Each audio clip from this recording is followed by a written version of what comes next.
হরে কৃষ্ণ, জয় নিতাই, জয় গৌর।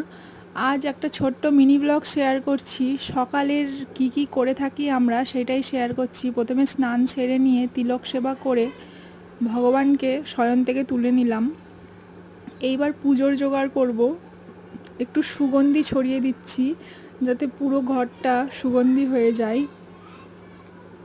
পুজোর জোগাড় করে নেব। এবার আরতির জোগাড় করছি। এখানে পঞ্চপ্রদীপটাকেও সাজিয়ে নেব।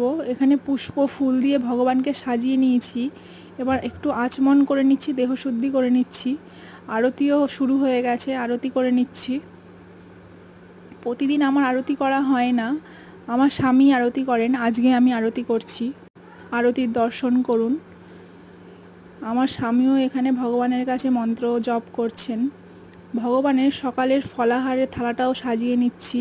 প্রথমেই চিড়ে দিয়ে দিলাম, এবার মিষ্টি দই দিয়ে দিব। আমি যেহেতু দিল্লিতে থাকি তাই এখানে বাঙালি মিষ্টি ভালো দই পাওয়া যায় না, তো আমরা মাদার ডেয়ারির দইটা ইউজ করি। ফলের মধ্যে দিয়ে দিয়েছি কলা, আম, তরমুজ। একটা কাঁঠাল নিয়ে এসেছিলো আমার স্বামী, কিন্তু কাঁঠালটা একদমই ভালো না, তাই দিইনি।